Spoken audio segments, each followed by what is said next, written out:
Hopefully you can hear us and see us. We'll be starting in just a moment. Hopefully we sound okay. Me and Dan, both of us. Dan, say hello. Hello. Even if he doesn't sound good, there's nothing I can do about it because I don't know how. It should be fine. Talking, hopefully. Where's the tweet? Why don't I see the tweet?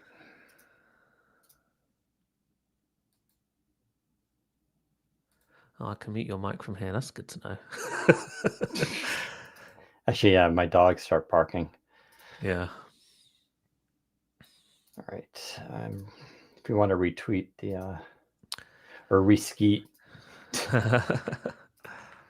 where the kids are calling it these days.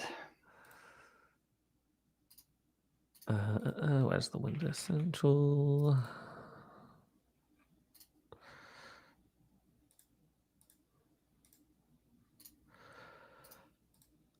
Right. I think we're looking good. So actually, we still got. Okay, we can start. We can start whenever you're ready. All right, let me bring up the notes. I am now recording. I'm now recording. 3, 2, 1. Welcome to the Windows Central Podcast, episode 361 for March 20th, 2025. Hey everyone, Dean Rubino here, joined with Zac Bowden for another exciting episode of the Windows Central Podcast. This week, when we talk about, well, I guess no chargers are being included with Surface Pros anymore. Not the world's biggest news, but Zac will explain why it may be a little bit more significant and how it's kind of a bummer, actually. Of course, we'll talk about the latest on Windows 11. HP had a big week this week, announcing, I think, upwards of something like technically 80 laptops and PCs if you count all the variants. It's a lot of stuff. So we'll kind of go through some of the best there, including my hands-on with their new all-in-one PC, which is pretty sweet. I'm going to talk about this new product I got called the Goovis Art, which is a interesting name, but it's a XR HMD head-mounted display. I have it in front of me. I won't put it on though. But I'm going to talk about briefly why I think this is one of the coolest devices I've seen in the last, I don't know, year or two, and why I think it's probably, at least for me, the kind of XR device I've been waiting for, and how it does a few industry firsts. That's really impressive from a company you've arguably never heard of before.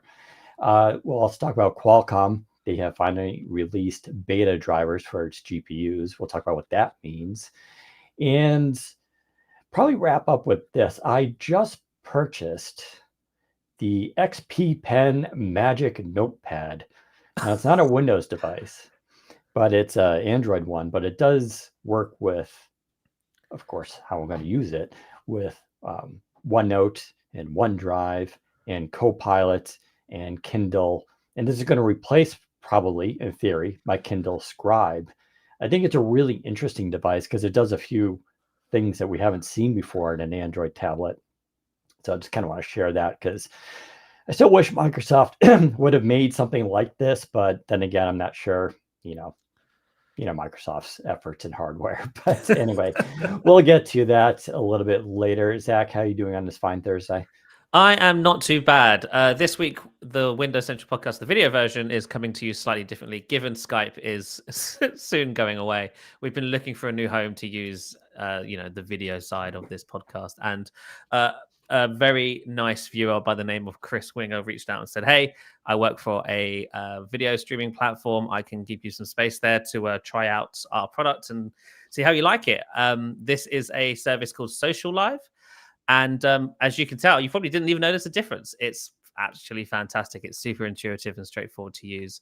And actually, I noticed a difference because I think the video quality is way better. Oh yeah, no, and it's just so much easier to use. Look, I can on the fly change the size of our videos. I can make Dan bigger. I can put myself in the corner if I wanted to. It's pretty great. And so, I'm looking forward to trying this out a lot more. Right now, we're just going to do things as usual, but over time, I should be able to turn at least the video broadcast version of this podcast into a more of an actual, put together piece of content versus just like a raw live thing. We can have intros and outros and We could have like 3 people on too, We right? we could have, I believe, up to like 12 if we wanted to. So yeah, it's pretty great. So with that in mind, this will hopefully be our new home for the podcast. As a viewer, you likely won't notice much of a difference, but yeah, for me and Dan, it's a little bit of a learning curve, but things are all good so far, which is pretty great. How are you, Dan? Not too bad. Kind of a fun week. Lots of interesting things happening. So I guess we'll, jump into that. Other than that, yeah, actually, I'll talk about quickly. Tesla's having an interesting week. So the big thing, of course, is that Doge Quest. Someone put up a website that doxed a bunch of people, which is, it really is kind of a form of terrorism. Like, I'm not going to lie. I'm not on that list, thankfully. But yeah, the idea was that you can go and look at a map and you would see where people who own Teslas, where they live, what their phone number and email address was. I mean, it's pretty brutal. It's a tough thing too, because I live in Massachusetts, arguably the most liberal state of the union. And like anyone who has a Tesla here, it's just because they're pro-environment. Like, we bought it because we wanted to help the environment, and go electric. And now it's like everybody's turning against it. It's like, yeah, people attacking dealerships and, vandalizing cars. And it's just like, I'm all for protesting, and I kind of get how, Musk is an easy target because, yeah, I don't care for much either. But it goes to show you, at the end of the day, left or right, people are just pretty terrible. Like, and it's like, the left will engage in, property damage and terrorism, and just as much as the right will. Morals be damned. It doesn't matter. Whatever your ideology is will drive you towards these kind of things. It's kind of lame. It's like, I was told, like, why don't you put the bumper sticker on, like, that says, like, I bought this before Elon went crazy, because mine was from 2019. It really was, right? Like, back in 2019, no one really cared. Musk was just a weird, goofy guy. But then you put that on, and it's like, now all the Trump people and Elon fans, who knows what they're going to do to your car, right, when it's parked. So I can't do that. So, like, yeah, you can't do anything on your car these days. You should put a sticker on that says, "I'm just a guy who likes cars, man." Yeah. Like, I think there was one sticker that was like that. Like I was just trying to help the environment or something. Oh, that's actually really sad. Yeah, it's just like, I don't know. It's a crappy way, but yeah, obviously they're trying to get people. They're trying to get people to give up their Teslas and sell them, which I totally get. I've thought about it. Yeah. But like, doing it out of terror, like that, my car is going to get damaged, is not winning me over for the cause. I'll also admit I have been looking at other cars because I am open to the idea, but I'll be straight up, I don't like any other car. The new Prius looks great. I showed Zach that, and he agreed too. He's like, wow, it really did get a glow up for 2025. But it's still like the inside of it and some of the features and stuff, it's just like not as, there's nothing more clean and minimalist than the inside of a Tesla.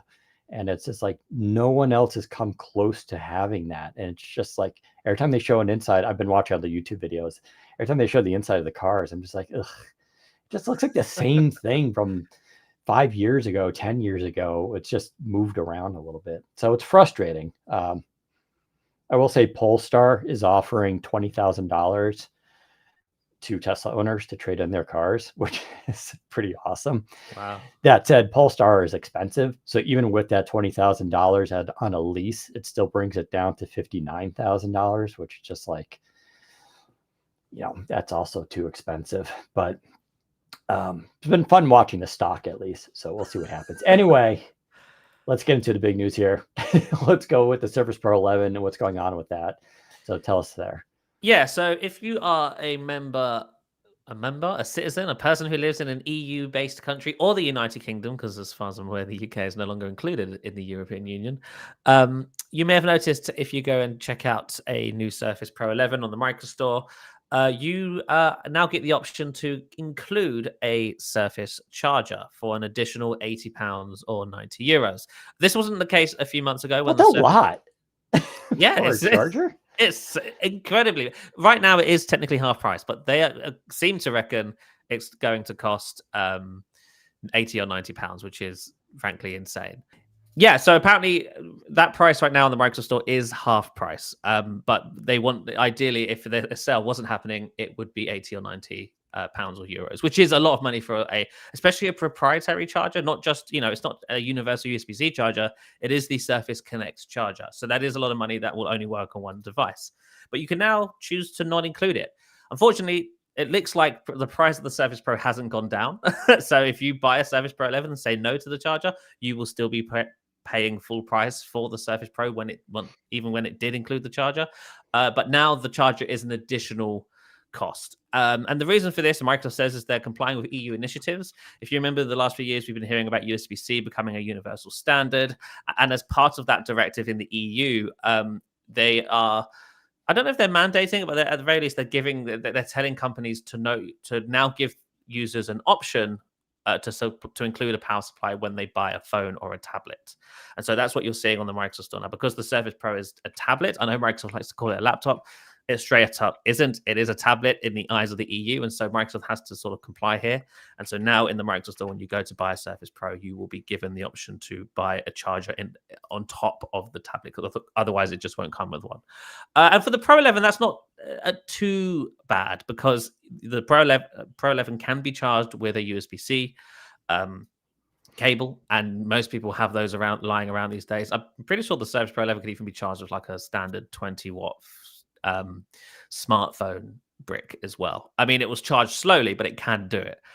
So most people have smartphone chargers lying around, and so they could technically charge their tablet with that. It is just a shame that Microsoft didn't lower the price by almost 100 euros or pounds, right? It's kind of feels a bit greedy that Microsoft is now charging an additional amount of money on top of what was technically once free at this point. Now, it's good for the environment and, reducing e-waste. The new Surface Pro 11 without the power supply does come in thinner, lighter packaging. And I think this is a sign of things to come for Surface Connect. I've sort of suggested or hinted at this before. I don't think Surface Connect has long left. I know it's technically currently shipping on the latest version of Surface Pro and Surface Laptop, but I am hearing the upcoming smaller Surface Pro and Surface Laptop, the 12-inch models, do not have Surface Connect. And that is, to me, a big deal, because that, I think, signifies that the company is moving away from it. It could be a case of they couldn't find the room. I don't think so, because they were able to find the room on the Surface Go, which is a 10-inch Surface. So I don't see there's no excuse for not finding the room on a 12-inch Surface. But yeah, I think the Surface Connect days are numbered. I think Microsoft wants to move to USB-C. And if we take a look at the most recent Surface docks, the last two Surface docks we've had out of Microsoft are both USB-C equipped. They do not include the Surface Connect as a connection port. The last time that a Surface dock did that was the Surface Dock 2, all the way back in whenever that came out, 2019, 2018. It's been a while. So Dan, what are your thoughts on this? Do you think Surface Connect days are numbered? And if they are you sad about that? No. I mean, yes and no. Like, I appreciate what Surface Connect was doing. It's a good charger, and I like the magnetic thing. I never use it, because when I travel, I'd rather just take a Type-C charger with me, which then I can charge my phone with, then I can charge my laptop with, charge whatever else I'm taking, a backup battery, a portable battery, right? I can charge with that. So like, and sometimes I'll bring multiple Type-Cs, right? Just in case of, power bricks and all this kind of stuff. I just find that way more flexible, and I would rather have another Type-C charger on a Surface, right? I think the extra port would be nice. Ideally, we've talked about this before, I think, but on the when I do reviews, one mark of a higher end or higher built laptop is port placement. Specifically, ideally, you have a Type-C on each side, and maybe a Type-A on each side too. But especially the Type-Cs, because it allows you then to charge where you are. Like when I sit on the couch, I have to have the charger come from over my left shoulder because of the way I'm sitting on the end of the couch, right? So ideally, my laptop has the charge Type-C port on the left. If it has it on the right, I got to do the thing where I now have to wrap it in front of the laptop and come from the right angle or do something else. So like you'll see higher end laptops or well thought out ones will do that. It's harder to do. It's more expensive to do. The engineering is trickier. There's a lot going on in doing that. But I would rather have that on a Surface Pro than the Connect charger because I just don't use it anymore. Even though, like, especially on the Pro 11 Qualcomm, the charger is really small on it. Like, it's the smallest brick I've seen them ever do. So it's a really compact one, and I want to use it, but like I said, the Type-C is just way more universal. You can buy a GAN version, but if you're going to buy one, I would say you always recommend buy a GAN version, buy one that's small, because then you can take it with you and you can use it for everything, all your stuff. And I find that just way more usable. So I think they should get rid of the Surface Connect. I think that's probably the right thing. And it does suck that they're kind of getting rid of the charger, but we've seen this across the board, right? Yeah. With people with phones, Samsung just includes the cable these days. They don't include the little brick, which is a shame. This all started with Apple too, but I also understand it's an environmental thing. Most people now are starting to have a small collection of Type-C chargers and wall plugs where it's like,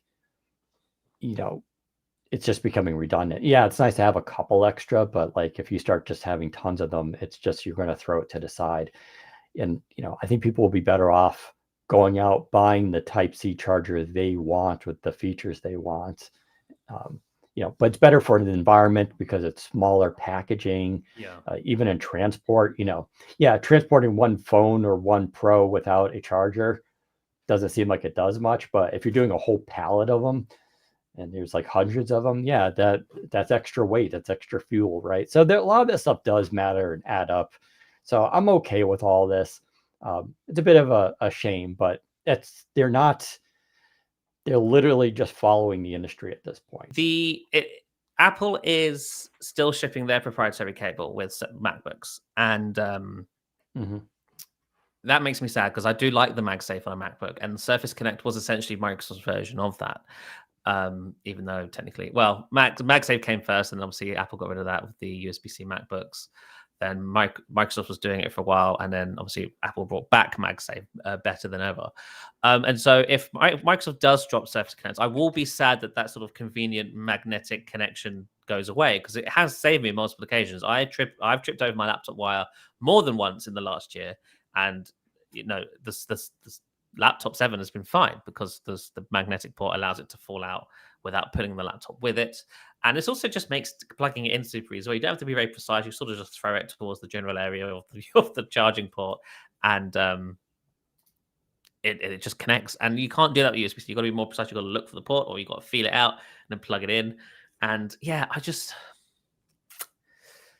don't know. I'm sad that I will be sad if they do get rid of it completely, but all signs seem to be pointing towards that inevitability. So I'll be curious. I know a lot of reviewers, and I've said this before, a lot of reviewers when they review Surfaces do complain about the Surface Connect. They don't like the concept of a proprietary charging port, even though you don't have to use it. You can already charge every modern Surface with a USB-C cable. You don't have to use Surface Connect. Yeah, I mean, like I said, I think the thing is people would rather, because there's so few ports on the Surface Pro, that people would rather just have another Type-C port since there's so few of them on there, right? Yep, I don't know. I'm just sad because I just like the convenience of it, and it's quite unique as well having a magnetic charging port. Again, the only other laptop to my knowledge that has one is the Mac, and so yeah, I guess it's just not destined to be on in the Windows ecosystem, and it is what it is. So yeah, that's what I'm hearing regarding the next Surfaces, the smaller ones. No Surface Connect, but yeah, if you are in the EU and you are looking to buy a Surface Pro, you can probably buy them from a retailer still, and it will probably still come with a power supply. I know the ones on Amazon, at least to my knowledge, still come with a power supply. And this doesn't affect the United States, at least currently. I don't know if that will be the case forever. But if you go to buy a Surface Pro 11 today in the USA, you will still just not have the option to spec it with or without. It would just come with one, and you'll get a big, thick, heavy box with it, which is nice. To be fair, I use one Surface Connect cable. I have like do you remember the Surface Book 2 or 3s? No, it was the 3. Surface Book 3 one with the 127 watts brick, the big one. I use that with all of my Surfaces, from the Surface Go to the Laptop 7, and charges it very fast. So yeah, I'm happy with mine. Sure, but I would not want to pack that. That's true. That's very fair. Yeah, it is. Everything for me is about how small I can get stuff, and the new GAN Type-C chargers are just, where everything's at. Yeah, so. Yeah, you're right. Shout out to Colin C in comments, by the way, talk about the Tesla stuff. He mentioned that Polestar has a certified refurbished program or used car. And I did go check their prices, and yes, they're way more affordable. And some of them it's pretty tempting. They have less than 30,000 miles, and they're a couple of years old, but they're like 26 grand, which is way cheaper. I might actually look into doing that. I can't make these decisions on my own because I live with a female. So she controls all the major decisions, but she did say I can get a used car. So nice. Might have found a loophole here, guys. So we'll see what happens. I just know I'm going to share that. She's going to be like, no. So, we'll see what happens. Anyway, I guess let's move on from all that stuff. I'll keep you guys updated on my car situation. What's going on with Windows 11? Did anything happen this week that we should be aware of? Nothing too huge. Microsoft rolled out a handful of new preview builds, as they normally do, but there's nothing groundbreaking in these. Notably, they did roll out a new release preview build, which gives us an idea as to what is sort of coming to production in the next handful of weeks. So we've got some Copilot Plus features in regards to Intel and AMD gaining access to things Snapdragon Copilot Plus PCs already have, including real-time language translation in live captions, which is quite nice.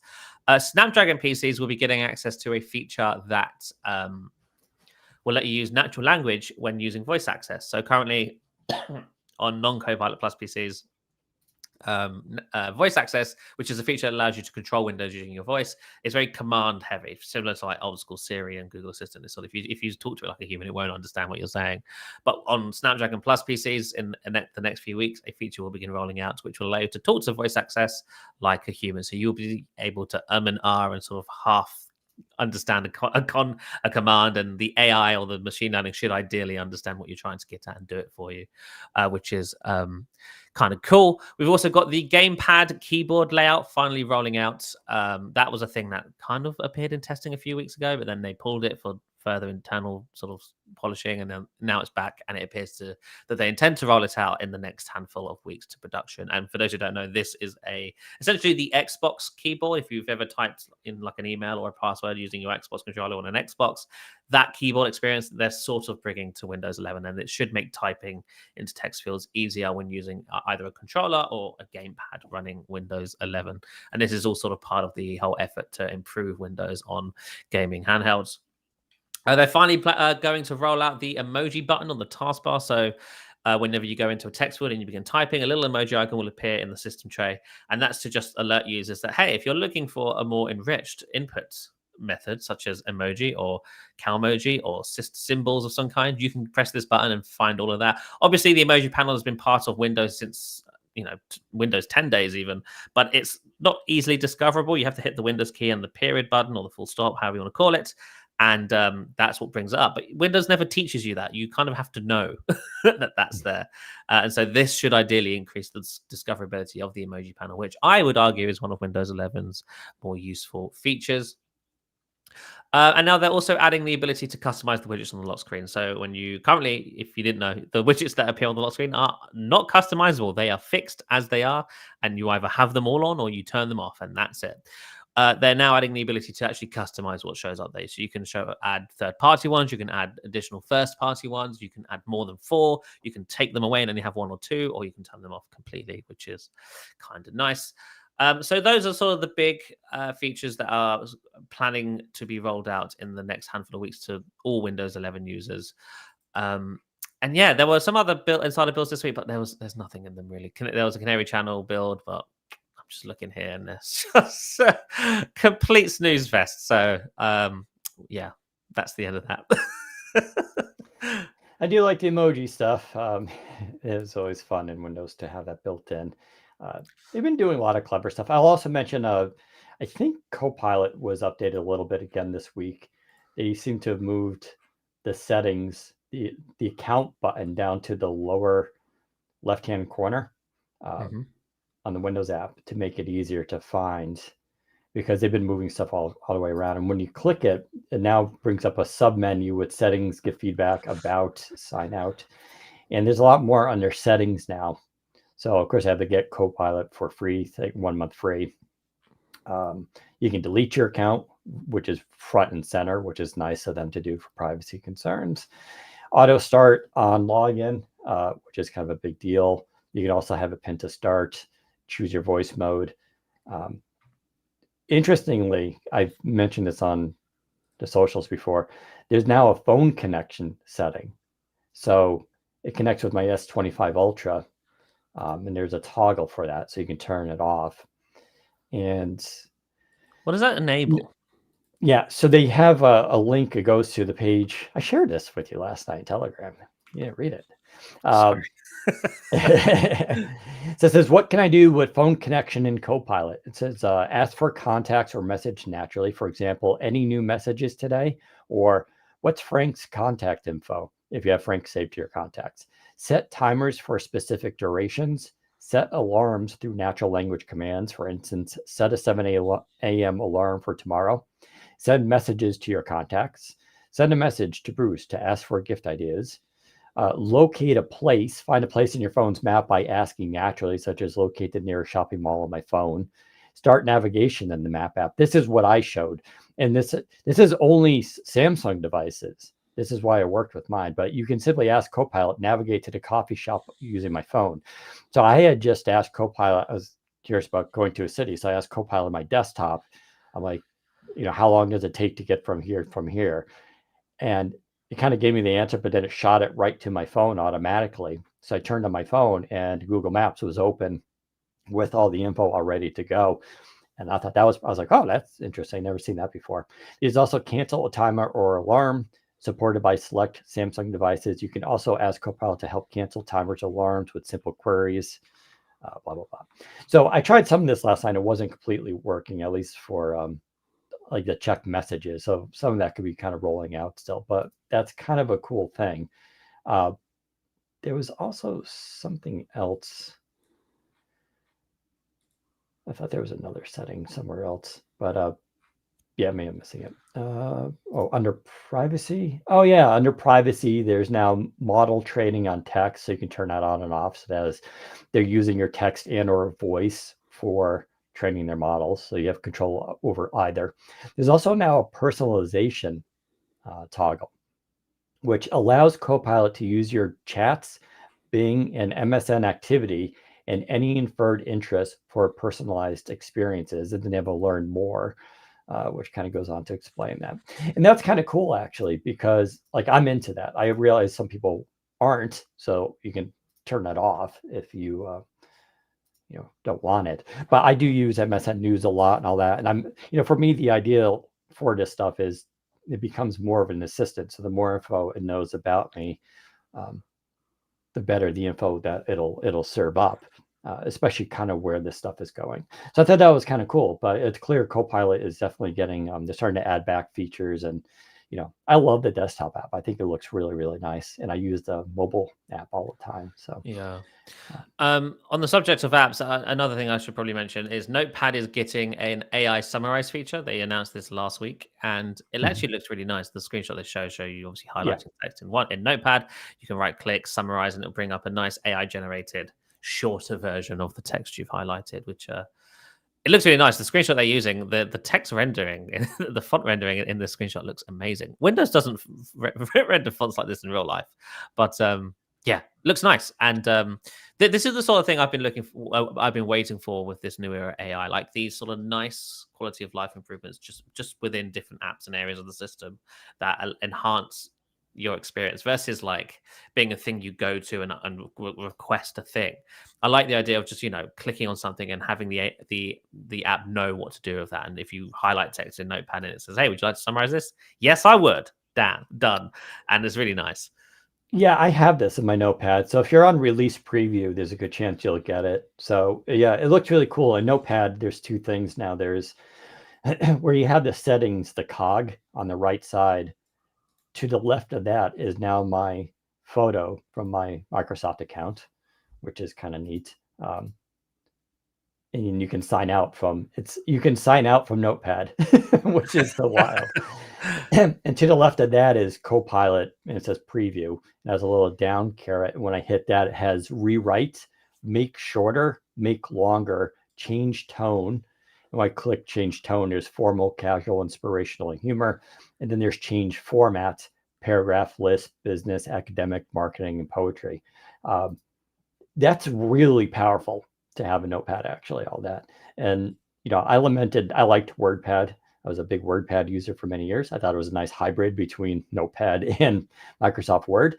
But yeah, Notepad is pretty cool now. It's got a lot of cool features. The ability to make something longer or shorter is really kind of useful, as well as setting the tone and all that. And it looks really good. The Copilot icon is the colorful one. So Notepad is pretty bland as an app. You have the emoji for the Notepad, which is blue, which looks nice. But other than that, it's drab. But the little pop of color that Copilot adds, it looks cool. I think they did a really nice job with this. Yeah. So yeah. You know what they should do? They should change the default font to something more modern. And I've Yeah, realized as I'm I do saying agree with that. Yeah. but I bet if they did that, there would be an outrage. This is like, what was it? It's like a Courier font, right? Or something. Yeah, it's Consolas, I think it's called. Like Yeah, it looks like a typewriter font. Yeah, it does. If they did that, I bet you there would be people online just genuinely upset. And it's just like, guys, Wait, can you change the default font? you can. I believe you can. Yeah, if you go into Notepad settings, which is a thing now, you go to font. Yeah, you can Oh change yeah. Wow, the settings is beautiful. it. It's using the what are they calling it now? I mean, it's what we used to call acrylic kind of background or whatever. Yeah, they call it Mika. Mika? Mika. Yeah. Yep. I've just set mine to Arial bold italic by default. Hello there. Wow, very nice. That's Spell pretty check, autocorrect, Copilot. Yeah, you could turn Copilot off if you don't want it. Yeah, they But really this have sort of turned this into a mini WordPad. Yeah. The only thing it can't do is read WordPad files. But Right. yeah, it could do almost everything else, which is pretty What nice. what font did you change it to? I've changed mine to Arial, but I'm not going to keep that. I'm probably going to Arial. Yeah, it's at the top. What's the new one called for Windows? I do not know. No, I They have don't. They have Microsoft Outlook. As a font? Yep. Don't know what that looks like, to be fair, but there you are. No, Right. it looks like Wingdings. It did not cut. It does not work well at all. That's funny. So do not choose that one. Do you want to talk about the new HP devices? Because there were a lot of them. Sure. Yeah, so HP had its big event this week. Wish I forgot the name of it now. What's it called? Amplify. Lots of A conferences. So if you never heard of Amplify, that's fine. HP tends to they have a couple B2B they have their own little events. But this year was different. I don't know actually if Amplify even happened in 2024. I think it did. They used to have these kind of events, and they would announce a couple laptops and all that. This year, though, was different. It was a big event, and they announced a lot of stuff. I think some of this is timing. We know Windows 10 is coming to end of life this year. And for consumers, it's not a huge deal, although ideally everyone will upgrade. But for business and enterprise, it's a much bigger deal because they're going to have to upgrade. So here comes HP in with a bunch of new EliteBooks and enterprise laptops. But there were also gaming laptops, there were desktops, there were mini PCs, there was all-in-ones, there was AI stuff, right? So it's there was a lot. Like I said, I think there's upwards of 80 when you add everything together. because a lot of laptops will have Intel and AMD versions. Some also had a Qualcomm version. So just real quickly, some of the ones that stood out. So HP actually sent me their Elite Studio 8 all-in-one G1i. So whenever you see like a G1i, that's generation 1, and the I means Intel. So there could be like a G1Q of this, which would be Qualcomm, or G1A, which would be AMD, right? And then Elite Studio tells you it is their desktop, offering. 8 is going to be the kind of the rank of it. 8. So there's something higher than 8. I believe it's 10. Yeah, it should be 10, because there's like the EliteBook 1040, which is their top tier. So the 8 is just below that. So it's middle upper tier, but there could also be an Elite Studio 6, Elite Studio 4, all that kind of stuff. And enterprise gets even numbers, whereas consumer get odd numbers doing the same thing. So the this is a really cool. So it comes in 24 or 27 inch type. So it's an all-in-one, obviously, and there's no power brick, which is great. That's built into the system. So you just have one single cord that you just plug into the wall, and that's it. You're done.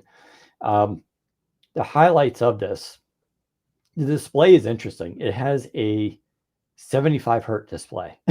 So I don't understand the point of that. I can't notice the difference between 60 and 75.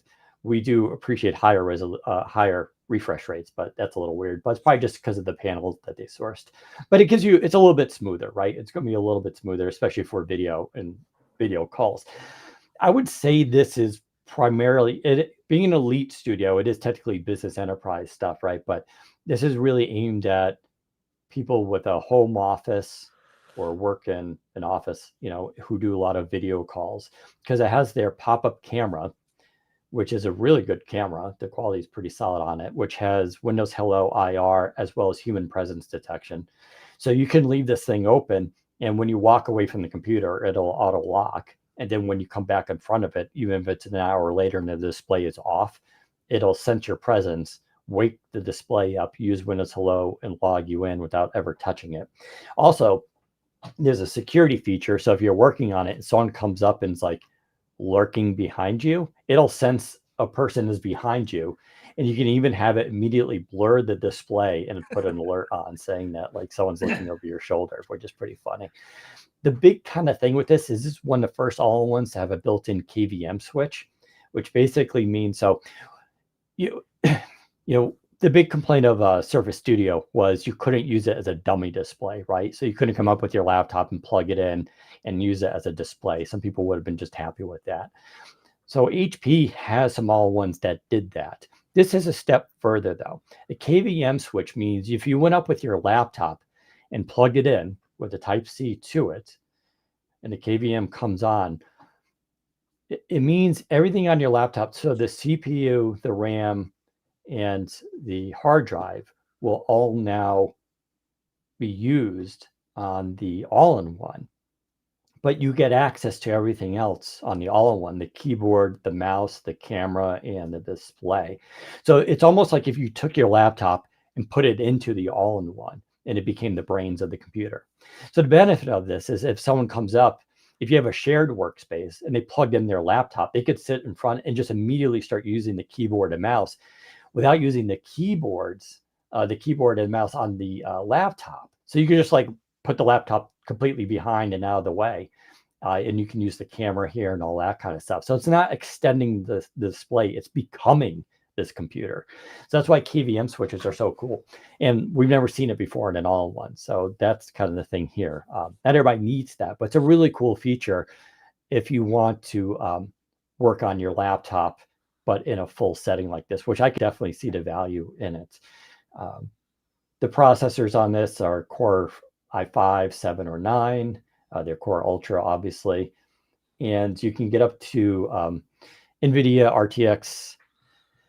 It's the, I believe it's the 5000 series, or 5000, 5000 Ti series graphics cards. So, you can get pretty powerful graphics. And that's what's kind of cool with these all-in-ones now. Like you can actually get a real GPU in it, not the laptop GPU, right?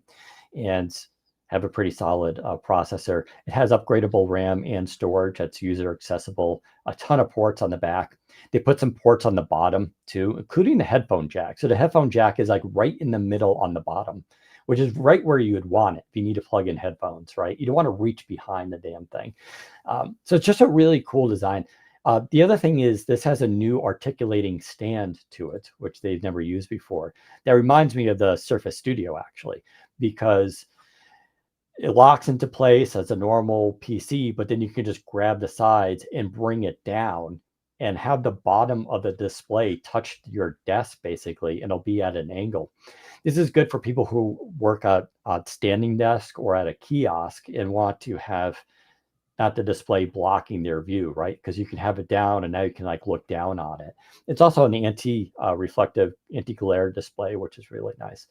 But I would have killed, I meant the hands-on I wrote is about how I would have killed to have this in college, because this thing is so easy to drag around with you. Like you just literally set it up on the desk, plug in, and that's it. You're done. And you have all the ports you need.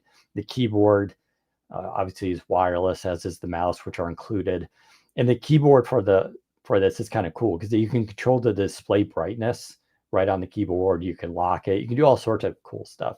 But this would have been so useful in college just to have this one solution. Of course, you could technically game on it, but it's not meant for that. But for people who, like I said, who have a home office and want a really clean setup, look for that. So that's the Elite Studio 8 all-in-one G1i.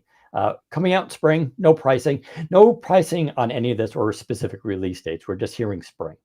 The OmniBook 7 Aero 13 is an ultra portable AI laptop that's in all white, looks gorgeous.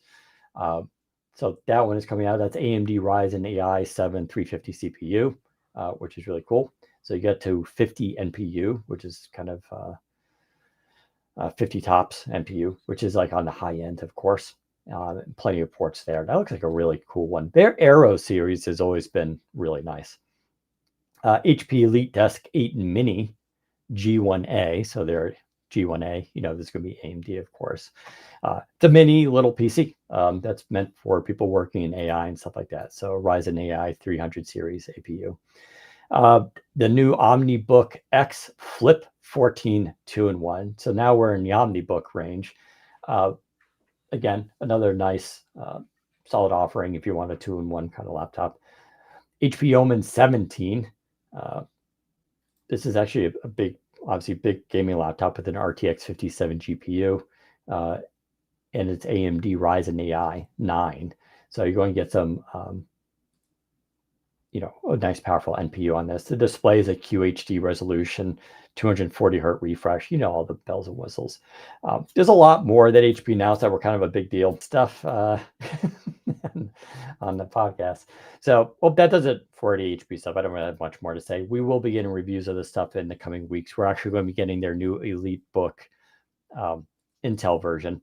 I think it was the EliteBook, or might have been the OmniBook. One of those is coming in. Let me get the exact one. We are getting in the HP EliteBook Ultra G1i. So again, generation 1, Intel. This is like the Qualcomm one that came out. It was the first one by HP, but it has a better display on it, haptic touchpad, and is powered by Intel, which should be really good. Did I talk about the Lenovo ThinkPad X1 15-inch last week? I think I did, right? I think so. But wait, no, I don't think I got it in at the time. So I did get that in. That laptop is my favorite laptop of the year so far. It is incredible. And the ThinkPad X9 we talked about, that's the non-boomer ThinkPad. So they got rid of the track point and it has a lot more modern features and design on it. There's a 14-inch and there's a 15-inch version, which is kind of weird because sometimes like when they go to a bigger version, you're like, oh, maybe they added a number pad, right? No, they didn't. This is kind of like the Surface laptop situation. It's literally the same thing, slightly bigger. I would just argue that the difference in size between these two is even smaller than the laptops. Like it's really kind of hard to notice because the display bezels are so thin. But the 15-inch has a much bigger battery. It goes, instead of a 53 watt hour battery, it's now like an 80 watt hour battery. that basically has the same internals, which means, as you would imagine, the 15-inch is going to get way better battery life. And it really does. It gets like easily over 10 hours of like real world usage, which I'm finding incredible, especially since it's not a Qualcomm device. This is an Intel Core Ultra chip. The display is also better color calibrated with X-Rite. And you have like 7 color profiles to choose from, which is great. And it has 4 speakers instead of 2. So like it's better in every way. And I think it's only like $150 more. So I'll be putting this all into the review, but it's clear which one you should get. Unless like you really need every centimeter of space and a couple of ounces heavier is, too much for you. But it's like they're so close in size and weight. It's like, it's still really light. It's just over 3 pounds for a 15-inch. But it's just, I find way better. Like the audio is incredible on it. The display is the best I've ever used. And their webcam is the best I've ever used as well. We talked about that last week. They're using a new MIPI type camera that's found on Qualcomm laptops. But look for that review soon. I'm really excited about that. I think that laptop's perfect for anyone who just wants a thin and light, ultra portable laptop. I think it goes up against the Surface laptop pretty well.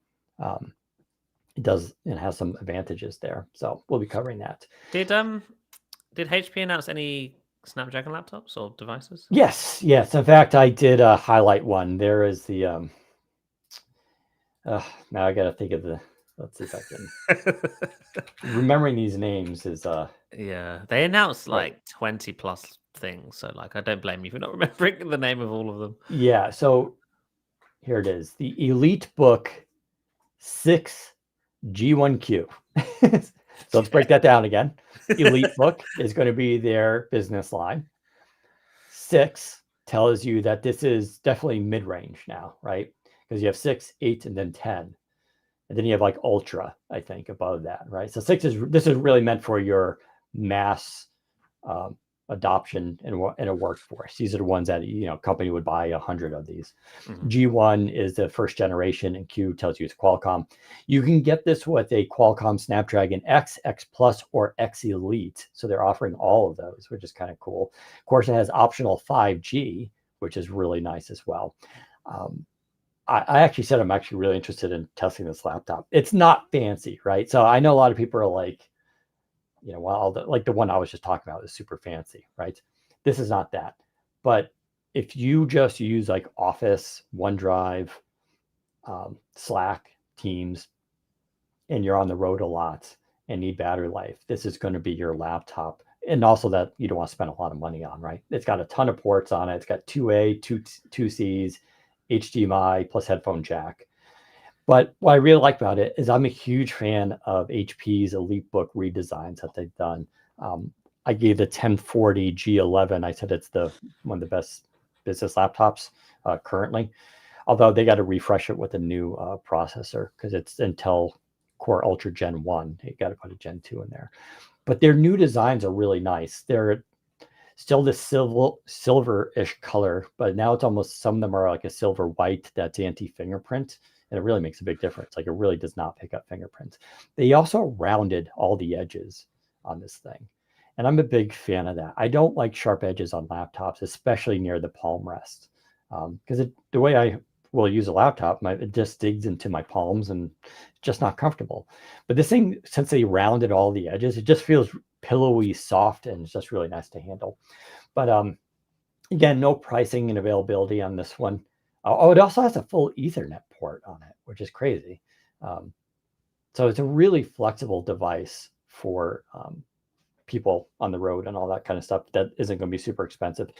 It also you can get up to 64 gigs of RAM. It has a lower resolution 1920 by 1200 anti-glare display, which only peaks at 300 nits. So that's not amazing, but that's great for battery life. But they do offer a 2560 by 1600 Neo LED panel with 400 nits of brightness.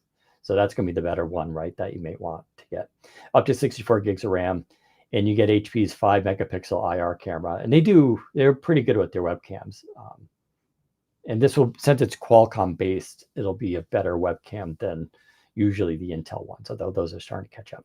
I don't know the pricing and availability, again, spring. Now, the Intel versions started at so the last EliteBook 6s that they did before this changeover were around the $1,000 range. I know that doesn't sound cheap, but these are business laptops, so they buy them in bulk and they get discounts and all that kind of stuff. I'm curious about the pricing because historically what we've seen so far with the new generation Qualcomm chips is that they've undercut Intel by $100 to $200. And so I'm curious if we'll see that here. So not an exciting laptop, but for someone like myself who likes having a lot of ports and a comfortable typing experience and all-day battery life and optional 5G, I think that was going to be kind of cool. I think they also made an EliteBook 4 series that's Qualcomm, so that's even cheaper. So you're going to have even less stuff there, but this is important for businesses to have that kind of flexibility, right? So cool. So that's HP. We'll be covering more in a couple of weeks. Moving on now. This one's going to be kind of hard to talk about if you're just listening to the audio version of the podcast, but we've talked a lot about XR systems on this podcast, going back with Windows HoloLens, which was more than XR, but we got into this idea of like wearables. Of course, you have Vision Pro from Apple, which is way overkill for consumers. Then we kind of settled here around XReal, who makes they look like Ray-Ban sunglasses. You put them on, Type-C cable, you can plug it into your laptop, you can plug it into your Steam Deck or ROG Ally, you can plug it into your phone, and it acts just as a second display. Lenovo makes these too, and they're kind of cool because of how simple they are. You just put them on and you have like little OLED lenses that you look through, and you can either use it to extend your display or replace your display, right? So you can turn off your laptop's display and just use these, which will save battery power, but also give you privacy. It's also great for gaming because you're going to have like a larger display, quote unquote, So those are cool. XReal has been doing some really neat innovation. They have some that actually have sensors in them to detect your hands. They also have electrophotochromatic lenses, which means that they're clear. But then instead of slapping on a plastic thing over the lenses to black it out, you can just hit a button and through electric charge, it'll change from clear to slightly dark to darker to pitch black, which is really amazing technology. So Goovis they're not a startup. They've been around for 10 years. It's founded by a scientist who worked in this field developing optics. And at first, that's what the company did, was made parts for other companies. But then he had ideas that he wanted to make his own. And the Goovis Art is a new type of category device. So I'll hold it up. Wow. So if you're watching the video, you can see what I'm talking about. If you're listening on audio, the best way to describe it is if you've ever seen the US military in their night vision goggles, how it straps to the top of their helmets and it flips up and down. So they flip them down and it looks like almost like little binoculars that sit in front of their eyes. That's what this is, minus the helmet. So it has kind of like a head strap. So it has a forehead pad and a pad that goes on the back of your head, and it has a little, just like the HoloLens, where it's a little wheel that cranks for tightness. So you just crank it and it tightens up. And this does flip up and down, which is like really cool with it. So you can flip completely up. So while you're wearing it, you can flip them up and just act normally, flip them down and see in front of you. Now, why this is so cool is for a couple of reasons. One, they call this like with situational awareness. I was able to wear these around my house connected to, they make a separate little, it looks like a little battery charger. And part of it's a big 8,000 milliamp battery. The other part of it is a small computer that runs Android TV. So you can install anything from the Play Store, Netflix, YouTube TV, Hulu, Max, whatever you want.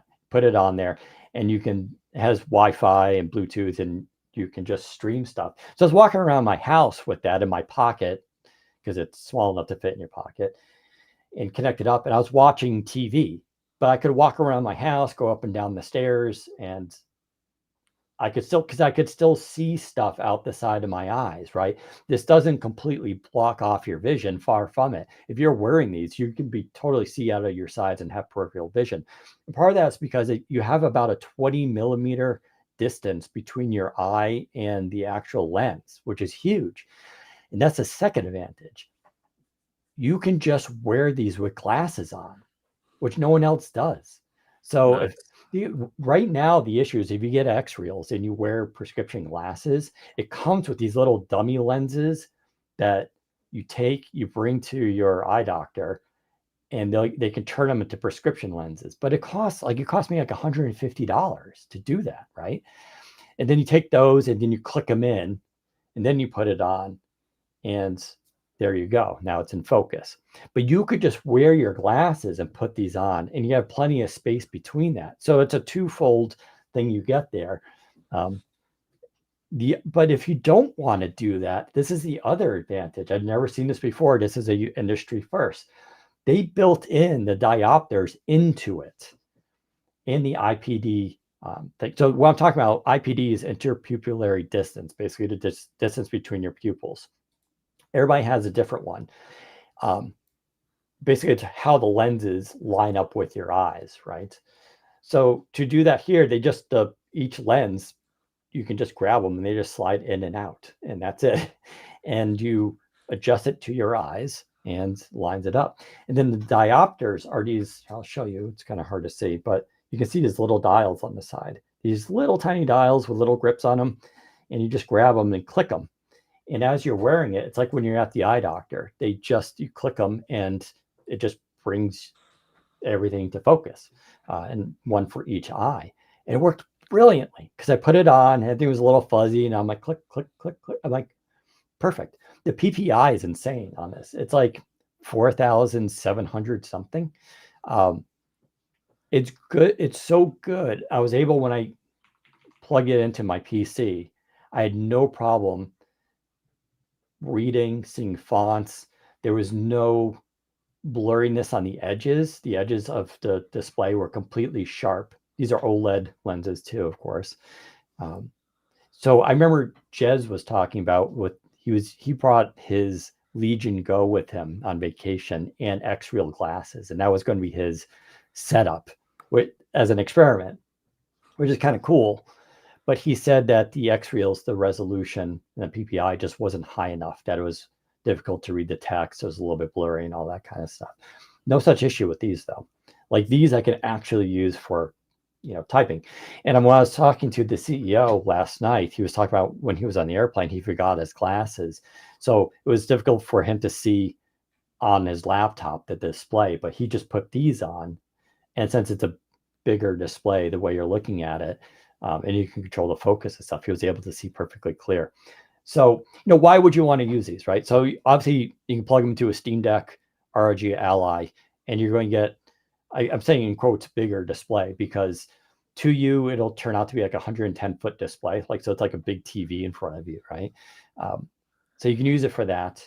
Now, the downside is it's only 60 hertz refresh, but the CEO is like, that's one area where we're going to improve. We're going to do 120 hertz.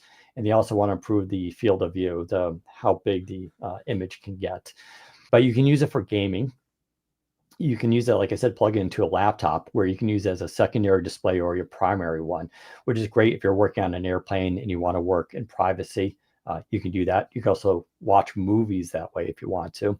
Or you can they sell the separate Android TV block. When you can put all your stuff on there and watch video that way. On the go, which is great because then you don't have to kill your laptop's battery or your phone's battery. You just have this little separate device dedicated towards it. But this is like, I mean, I think it looks kind of funny, when you're wearing it, but you look like you're in the military, like you're wearing night vision goggles, or you look like someone in a steampunk role-playing thing. But they're cool in that it's really good quality. By the way, Goovis stands for good vision. That's why it's called that, which I thought was kind of funny. They don't have audio built into it, which I think is one downside. But they do have a plug. So you have your plugs here in the front, one for your Type-C cable, which comes out, and then the other one is a headphone jack. So you can plug in headphones directly to it that way. Or on your laptop, your Steam Deck, whatever, you can use Bluetooth headphones with those that way. So which is kind of cool, and fewer cables. But $469. So not super expensive, not super cheap, but it's in that range, right, of where these devices are sitting.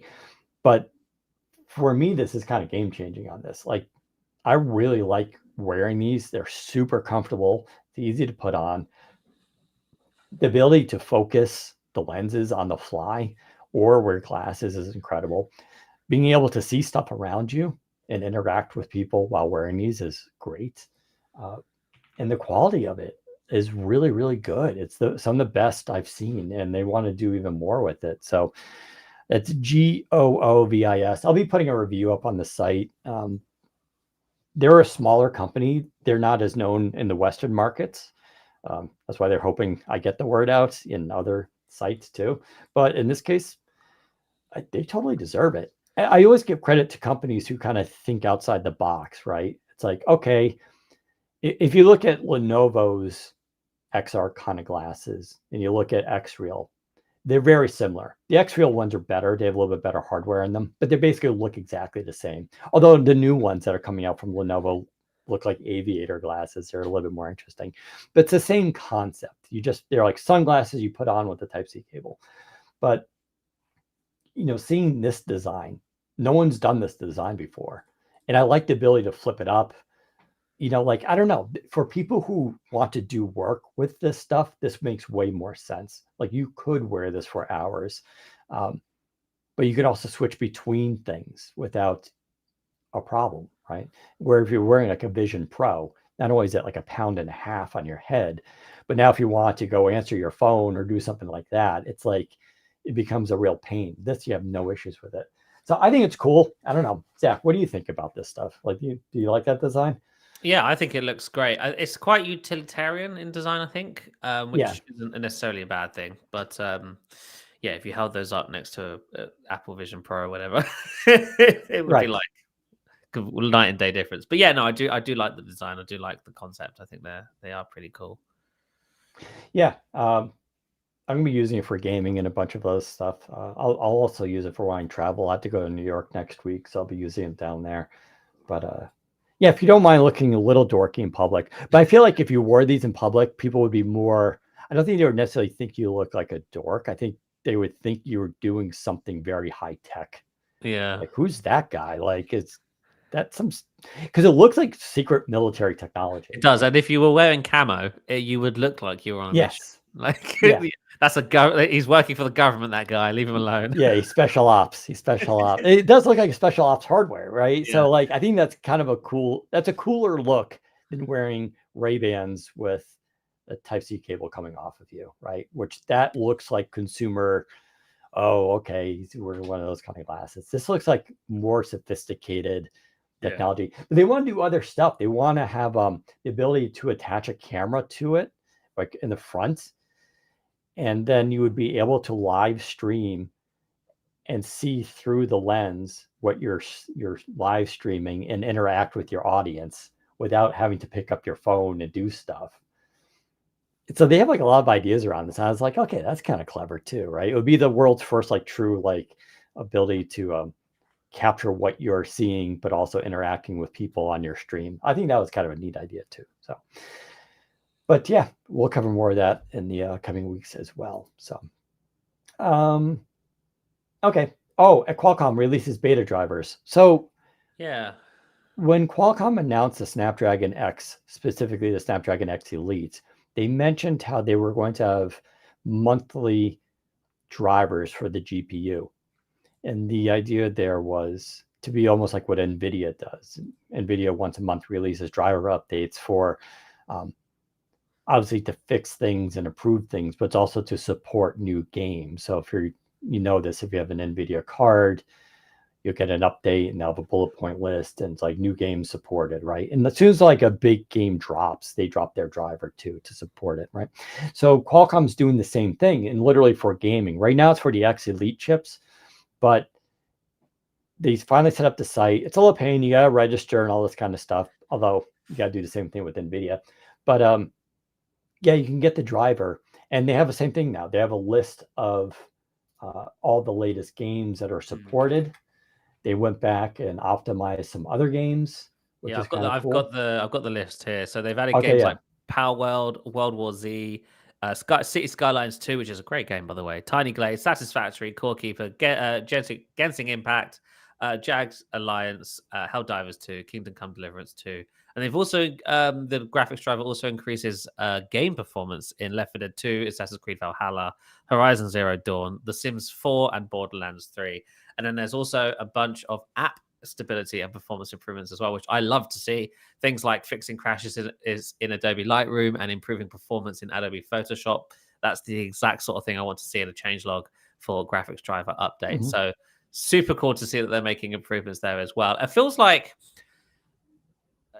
yeah, I don't think I've seen many graphics driver updates on my Surface since it launched. I may have seen maybe one or two, but yeah, this I updated my Surface Laptop 7 to this today, and it does seem faster. Yeah, I should mention, these are beta drivers. Yes. So eventually these will just, if you're wondering when do I get them, they'll eventually go through Windows Update. Just when they're done and certified. But this is like early access to them, plus feedback. But this should be a regular thing for them going forward. Yeah, you do need and to sign up for their software center website to Yeah. gain access to the beta driver, but it's not a difficult process to sign up. And once you do sign up, you do get access to the download, and you can install it on any Snapdragon X Elite device you have, except for the Lenovo Yoga Slim. For some reason, that device is not supported with these beta drivers. I'd love to know the technical reason behind that, but they explicitly state that these universal graphics drivers should work on all Snapdragon X Elite devices except the Lenovo Yoga Slim. So if you have one of those, RIP.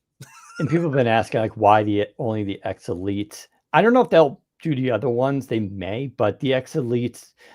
So between the X Plus, and X Elite, not only are there CPU differences, cores, boost, as well as clock rates, the GPUs differ between them as well.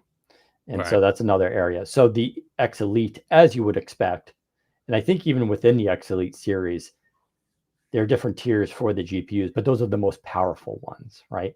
And I think they're doing this because if you were going to game on these things, and they do game well when things are optimized, you were going to do it on an X Elite system. Like I think that's true. I'd also say most of the Qualcomm devices that have come out so far have been Elite devices. With Plus being second, there are fewer of those, and then even fewer Snapdragon X because those are just launching now. So I think they're targeting the right audience for these, but who knows? They'll probably do this stuff for.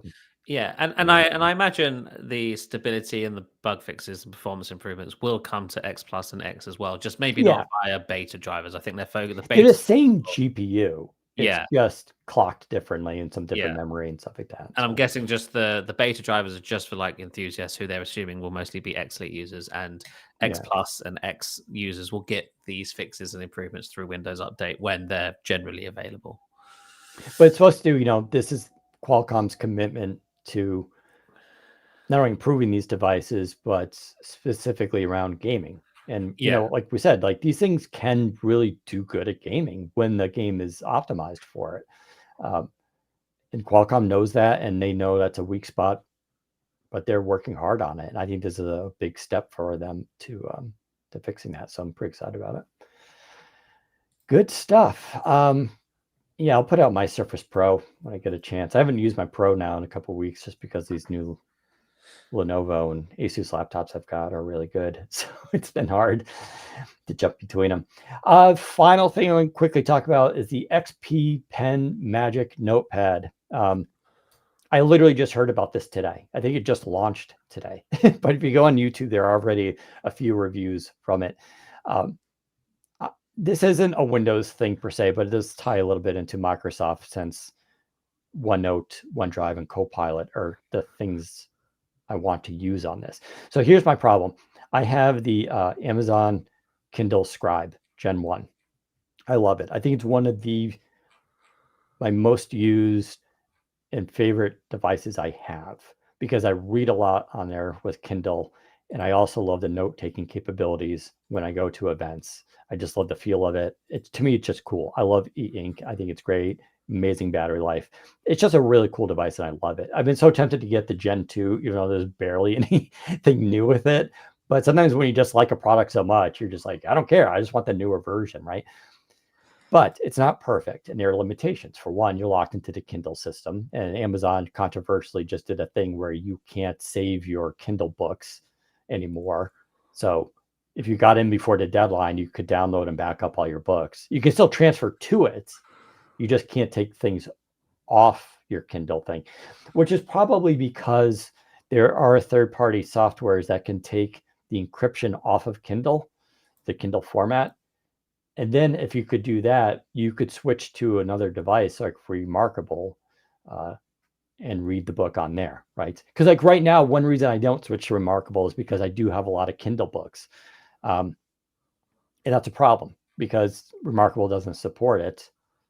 So I would have to take all my books, convert them, and go over there, and then going forward, have to get the, so it's a thing.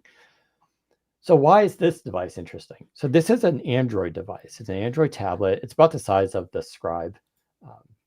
It comes with a really good pen, something like 16,000 levels of pressure support. So it's really good. It's good for drawing too. It's like really good for drawing. But it runs Android 14. But it has for the first time, this is weird. It has a button on it.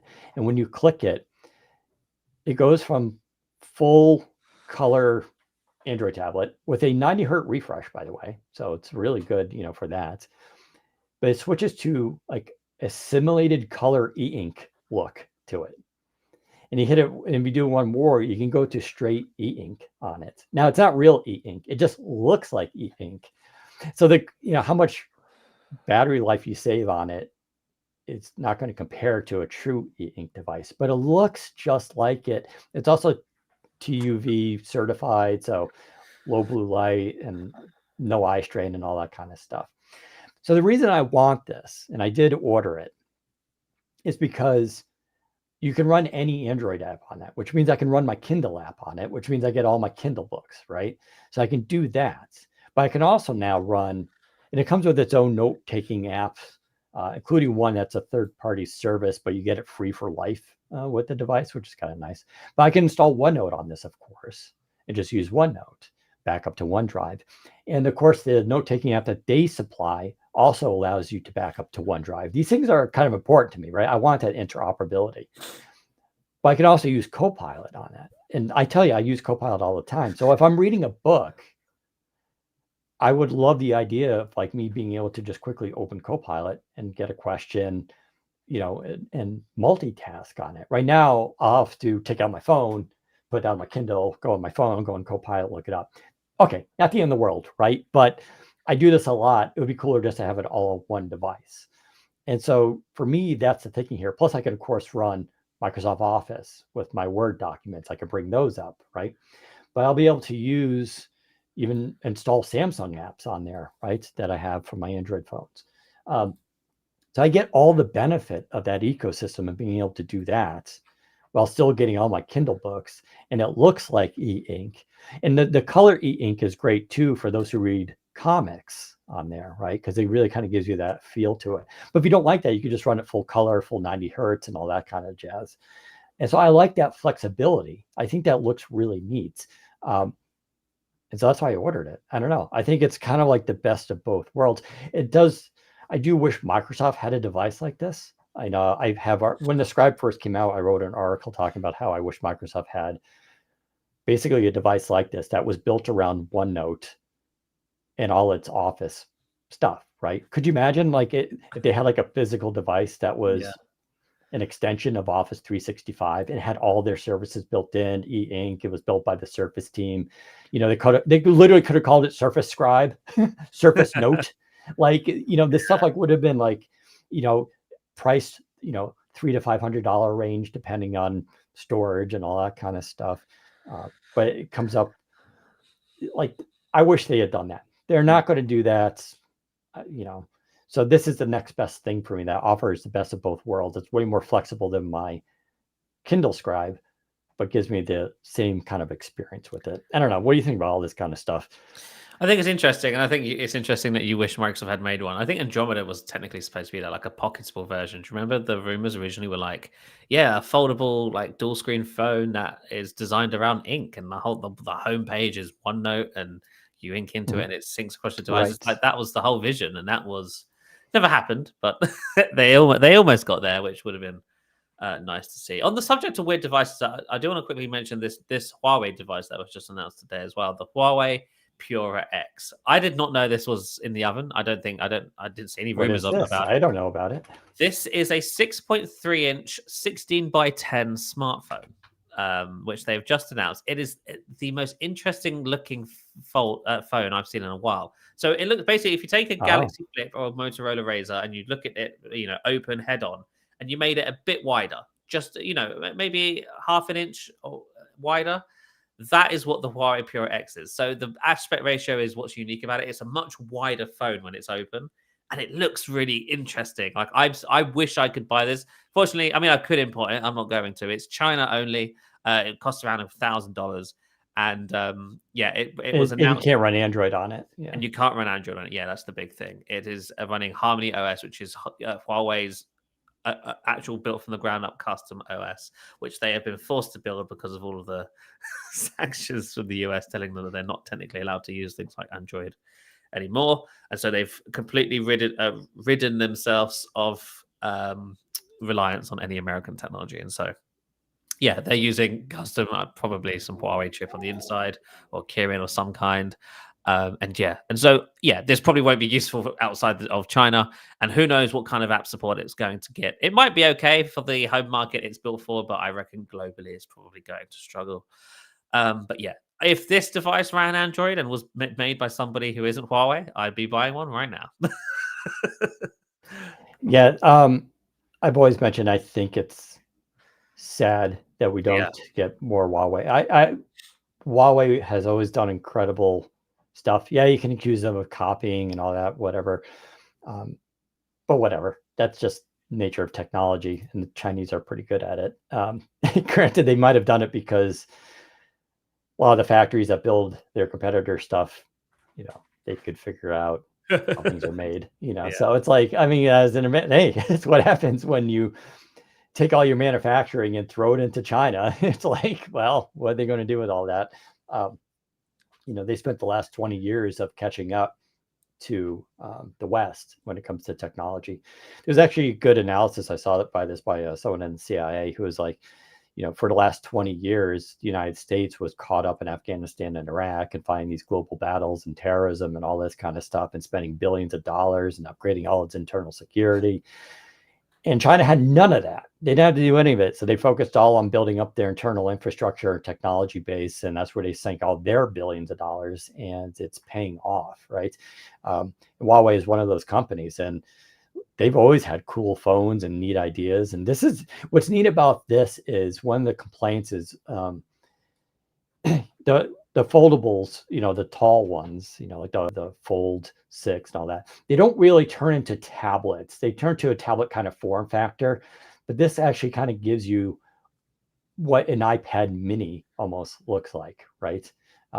That form factor where it's a little bit more square when it's opened as a tablet. And then it folds into this, phone. That's it's a interesting evolution, I think, of this category. And yeah, we can't, even if you did buy it, it runs a Harmony OS and you can't get it with Android and all that kind of stuff. So yeah, it's a dead end here, which is unfortunate. But, I've said before that if Huawei wasn't banned, Samsung would be in trouble because they were really coming after Samsung. And they still are in the Chinese market, but Samsung has struggled to sort of they're not as experimental as these companies are. I have to wonder how successful building essentially a new mobile OS in 2025. You know, this idea. You know, Satya Well, they've said been working on it for years, they but have. Yeah, that's true. But it's I don't think it's fair to say this is like a version 1.0 product. I think no. it's relatively polished. I don't know what the app support situation is like there. I don't know if maybe they've already got all of the big names on board in the China market, so they may be okay. I don't know, because you've got to remember as well, in China, in a lot of cases, most people in China live inside one app. I think it's WeChat, isn't it, or something like that it's called? And they basically do everything in the app. That app does payments, video calls, messaging, games. It does shopping, everything. You go to an app to do it, and that's kind of what Microsoft wanted to do with its super app, right? Remember the Microsoft Start? That was kind of supposed to be the West version of that. Never happened, obviously. But in China, super popular. That I think it is called WeChat, and so maybe if they've got WeChat on board, maybe that's all they really need to get a mobile OS off the ground. And if that's the case, then I bet Samsung is pretty jealous, because Samsung has wanted to cut ties with Google for a long time now, and you know, they did have Tizen OS, and I can't remember. I think they tried to do Tizen OS on smartphones for a brief period a long time ago, and that never went anywhere, and so they just gave up and just did Android. But yeah, if Harmony OS takes off in China, I think Samsung might be interested in following with its own. Listen, if it's going, I mean, don't underestimate China here. If they want it to happen, they'll make it happen. So Yeah. it's like, it's like I'm laughing with the United States with everything that's going on right now, just because my view on this as a cynic / nihilist, plus I don't have kids, is there's two options for me here. Either the United States goes down this path and becomes the most amazing nation that they're promising, the best golden era, Okay, if that happens, good for me. I win, right? If it goes down the other path and this is the end of us, it's a hell of a show, and I don't really care. I technically can move to any country I kind of want, So I know I realize I'm like, it's kind of a mean, cynical thing to say, but it's totally true, right? So I'm like, yeah. But America is so in trouble when it comes to China, in my opinion. Really?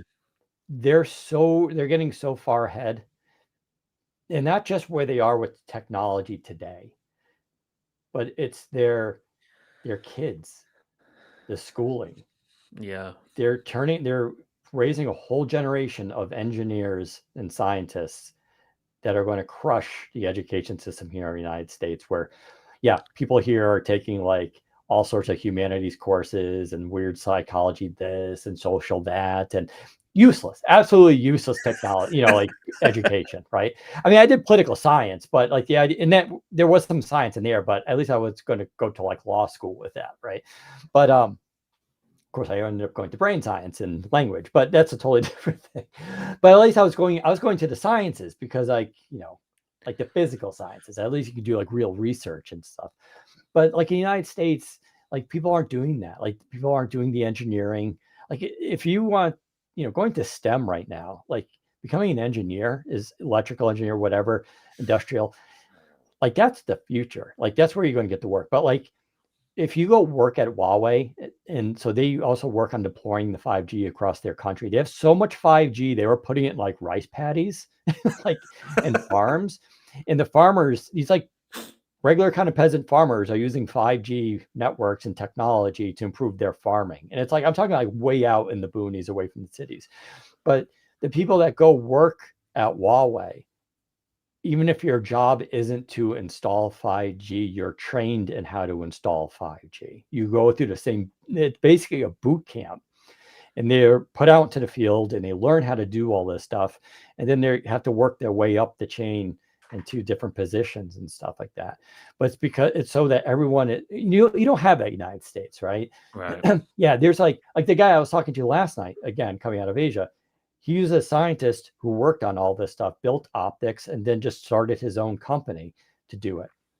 In the United States, you have CEOs who have no idea about a lot of technology. Although, to Microsoft's credit, Satya Nadella does come from an engineering background. Some of the best CEOs in tech do come from those backgrounds, but a lot of their middle management people aren't, necessarily. But I really worry about, the education system in the United States. It's a joke. all the way up through colleges now. If you get into the grad schools, yeah, you're a serious person and you're probably doing something real. But the army that China is building, they're going to just dominate everybody when it comes to technology. They're catching up a lot faster. They were lagging behind on processors, but now they're starting to catch up there as well. So it's a real concern. And the only way, here's another aspect: their electric car market was a BYD. That's their one of the largest manufacturers. They're pumping out 1 million EV cars a year. That company. Yeah. And they sell way cheaper than what we're selling in the United States. They're like $30,000 over there for a full electric car. And even Honor, who makes the smartphones, makes smart cars, and they're awesome. Go on YouTube, type in, I think it's Honor, type in Honor smart car or whatever like that. It's a modular car. You can like connect things on the inside by buying all these accessories and stuff like that. But they're awesome looking cars.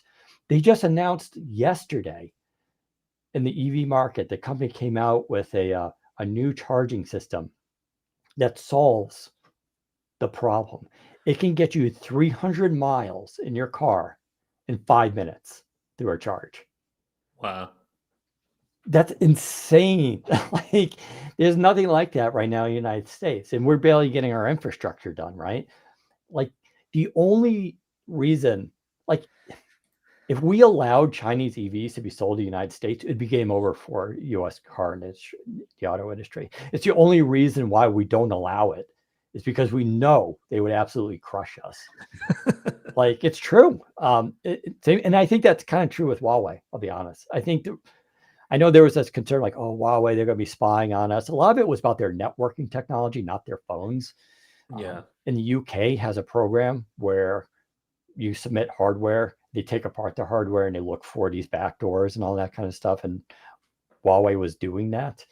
Yeah, it is funny looking at this topic as somebody who isn't either American or lives in China. One of the two big areas come to countries who are developing this tech and on all these platforms and stuff. Someone lives in the UK. I couldn't care less where the product comes from. I don't even care. I assume that every product I use is spying on me in some way. I don't know why it's worse if China's spying on me versus the Americans. It genuinely doesn't matter to me, and I'm sure most Europeans and people who just aren't in China or America feel the same. Like, it genuinely doesn't matter. And so, yeah, I'm interested. I would like to see companies like Huawei or spread out more and try to take over Europe, because then I think it'd be interesting to see the big American companies fight for market share in Europe head to head with Huawei. I think it's fair to say right now, America does sort of have most of Europe in regards to platform stuff. I think Europe generally is Android or iOS. I don't think they're anything else. I'd like to see Huawei try to take over Europe, because Huawei can do that. To my knowledge, there are no laws stopping Huawei from selling products in Europe. And so I don't know why they wouldn't want to try and take that market. Why isn't this device being sold in European markets? Why this new 16x10 device we were just talking about? I would like to see that, because then it does put pressure on people like Samsung. It does put pressure on Google and Apple to actually compete more in Europe. Because if they want that market, they're going to have to fight for it. But right now, Huawei seems to just be giving it to them and just be focusing mainly on China. Maybe that's because they're starting small and expanding. But I have to say, as somebody who isn't American or Chinese or in a country that owns a platform or product line of devices, could not care less where it comes from. Really couldn't. It's just not an issue to me. By the way, I was wrong. It wasn't Honor. It was Xiaomi. Xiaomi does make everything. They're like Samsung. They make toothbrushes. They make like appliances, fridges, everything. So yeah. But yeah, if you type in Xiaomi, like SU7, like, these cars are just awesome looking. Are they not? Are they concept cars or for sale cars? No, they're on sale. Oh wow. Okay. Or look up BYD. They make like I said, they're shipping 1 million cars a year. 1 million. Like, they're going to crush Tesla. Like, everybody's going to crush Tesla. But like, it's just next level. And like I said, if they didn't ban Huawei, they were going to come in, they were going to crush Samsung, and it would have been over for the South Korean market. I guarantee you that, because they were just making way better hardware. and way cooler devices. Their cameras were really catching up. Yeah, and we can argue about, well, they stole stuff, that was not fair. We can argue that the CCP invests billions of dollars into these companies and help support them. Yeah, all true, all true. Doesn't matter. It's like, the thing with China was they figured out how to do capitalism while keeping authoritarianism, and they nailed it. Like, they're not going anywhere, and they control the entire supply chain. Like, it's ridiculous. And I'd always tick me off with the US was we have a blockade against Cuba, this little tiny island off of Florida that's a threat to no one. Complete blockade because they're communist. China, though, we're like huge communist country. We'll be like in the 1970s, like, we'll trade with them. Let's set up special economic zones. And then we'll build all our factories there, send all the American jobs overseas. This is, by the way, the Republicans, and then the Democrats followed suit. And now we're like, geez, we don't have any jobs here anymore. And China controls everything, and they stole all our IP. It's like, yeah, and because we invested so much in China, they took all that money, and now they outsmarted us. It was just like, it's a scary thing, but this is what happens. So, I hate to be so cynical and get a little political here, but like, if they go in and take over Taiwan, like, which they're probably going to do, they just revealed their new landing boats. They have these giant boats that come into the shore, and then these stilts come out from the bottom and raises the ship up. And then they have a long crane thing that extends, and it's basically a road, and it goes over the beach to connect to the road, and then they can just unload all these amphibious vehicles and soldiers directly onto the shores. I mean, they're scary looking. It's like you don't build that stuff unless you're planning on a major invasion. Just an experiment to see if we could do it. Yeah. Well, they're supposed to, like, 2027. It's supposed to be the year that they're going to attempt it, right? So, jeez. We'll see what happens, but yeah, I mean, get used to your TikTok Chinese overlords. That's the only reason in the United States, though, we still have Microsoft, Google, we have Apple, and that stuff. A lot of that major innovation still happening here. But that's why you're seeing that AI battle heating up. Yeah, but I would say innovation in the American market has slowed. Like, I don't think it's fair to. I don't think it's, in regards to hardware anyway. Like, that we haven't seen, like we talked about last week, like battery tech. We've not seen, like, any meaningful improvements in like the form factors we have. We've not seen much in regards to improvements. It's all been iterative. Like the idea of, say, like a phone that is like microns thin, and like it's basically indestructible. These futuristic tech ideas aren't being pursued in the US, at least as far as we're aware. Whereas you see all these Chinese companies coming out with this, frankly, nonsense. But it's trifold phones. Huawei just did that. Yeah, you have that new foldable. Was it Xiaomi? The other one that's super thin.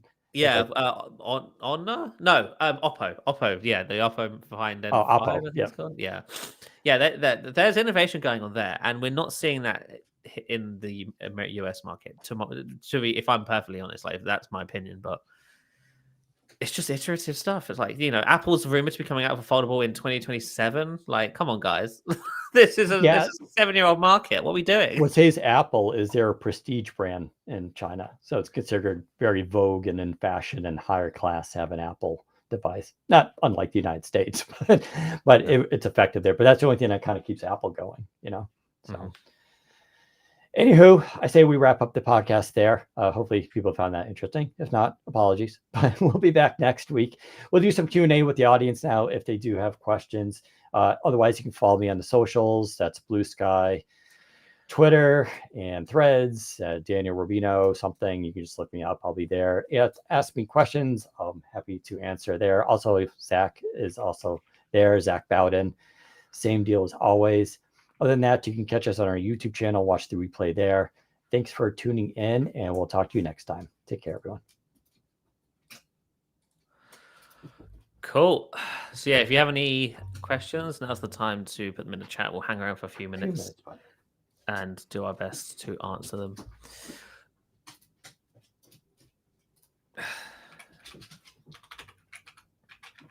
Yeah, I really do like this software, this service. It's super straightforward. I did have some issues with it, but that's mainly my webcam's fault. It's not not the service's fault.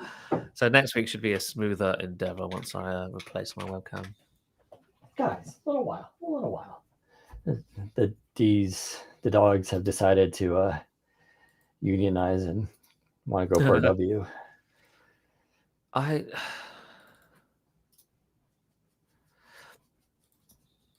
okay. Why? I think my laptop 7's just having a bit of a meltdown. It That's took. what you're still doing this on? It's a laptop 7? Yeah, this is laptop 7. I don't like the sound recorders. Just like didn't want to save my recording for a minute. I don't know what's happening today. I should have restarted the computer before I started, I think. Your Palomine is asking what was the name of the tablet. I'll just drop the link in there. But yeah, it was XP Pen. It was called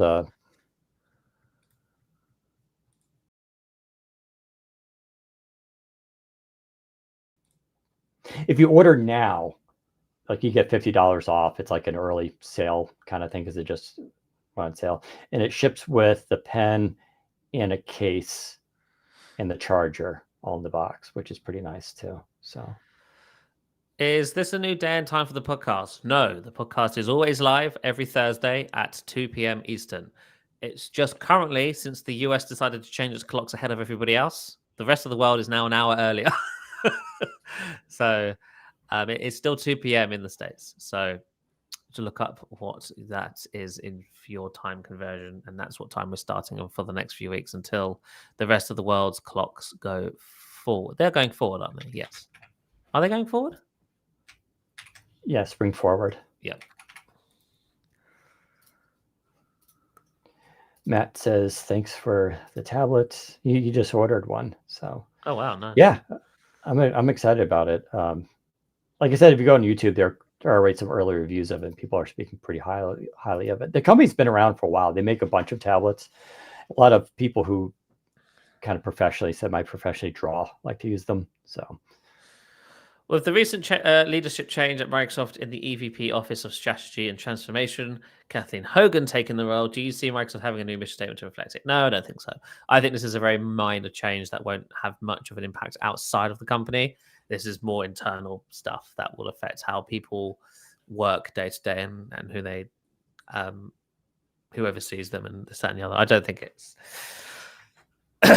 I don't think it'll be. I mean, what is Microsoft's current mission strategy? It's to empower every person on the planet to achieve more, right? Like that's the slogan. Maybe they'll add with AI to the end of that sentence, but I don't see them changing that too much because AI sort of plays into that perfectly.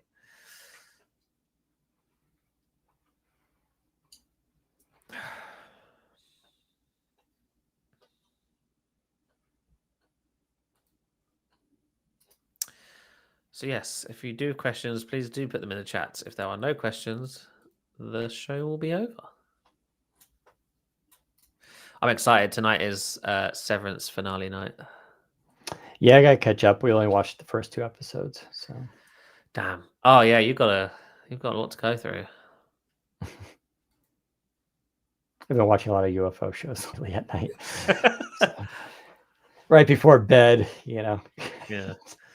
You hoping to be abducted? Is that what in your sleep? You know, it's funny because I thought about that. Like during the day, I'm like, yeah, I mean, I'll be all right with it, right? You know, like then at nighttime, the idea of like seeing a silhouette of like this creature in my house would scare the hell out of me. Like, there's like I don't know how I would ever sleep in this house again if that were to happen. Yeah. So yeah, it's really funny. Zac, Copilot Daily was removed from the native app. Is it coming back? I would assume so. I don't see why. Oh yeah, I never used that. Yeah, me neither. So maybe it won't come back because no one uses it. Yeah, I mean, it was a cool idea. Don't get me wrong. It reminded me of what Cortana would do. Yeah, With your yeah. That was really handy, like that overview thing. Yeah, that's nice. Yeah. Do you know when the new smaller surfaces will be released? So I believe they're being announced next month, probably at the 50th event. I don't know an actual date. It could be later in April. I don't know why they would save it though. It makes sense to just do it on the 4th. But I don't know if it will be the 4th. It's sometime in April, I've heard, and then they should begin shipping early summer. So when does summer officially begin? June, right? So yeah, I don't know. Originally, it was supposed to be begin shipping in May, but I have heard that there have been some delays, and that the initial rollout will only be in the US and probably Canada, or very few markets, which is always bad news for Surface, because Surface is already only available in a few markets. So when you're mentioning even fewer markets than that, it becomes quite sad. And I think the reason for that is chip shortage issues. I think they've been having, so they're only going to have a small initial batch available, and so they're only limiting it to, I think, the US and Canada. Don't quote me on that though, because I don't know the exact list of available markets at launch. When will Jez come back as a guest on the podcast? Whenever he wants. Jez is busy doing Jez things these days, so he's often not available at this time to do the show. What is expected present Microsoft? I don't know what you're asking. So yeah, to finish the Surface question. So yeah, it was supposed to be May. Now I'm hearing that it's been pushed back, probably June, I imagine. But yeah, I think pre-orders will probably go live in April.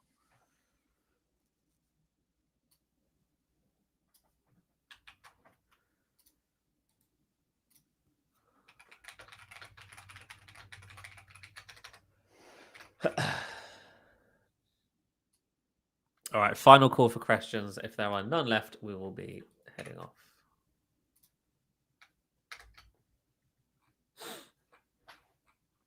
That's the thing about the iPhone that really annoys me. I just hate how unwilling Apple is to change that formula. Like it's always the same size screen, and it's always the same width and the same height. Like the aspect ratio is the same. Like they never. Yeah, I mean, every company should have like an X device. Yeah, it's just basically experimental line. Yep. Whether this I mean, it's what iPhone is Lenovo does, round. right? Lenovo puts out basically an X device, and they don't necessarily continue it. There's been quite a few devices they've only done one generation of, but they learned from it, and then some of that maybe gets integrated into another version later on, right? I think it's a cool thing to do. Do you see a drastic difference between the laptop 6 and the laptop 7 other than AI? Yeah. The laptop 7 has a completely new design. Thinner bezels, rounded display corners, haptic trackpad. Way better camera. Yeah, the chassis is basically completely different. If you take a look at them side by side, the laptop 7 has a more angular chassis versus the laptop 7, which is more chamfered. Sorry, laptop 6, which is more chamfered. Yeah, the laptop 7 is way better. You should definitely, have a look at them. They are definitely quite different.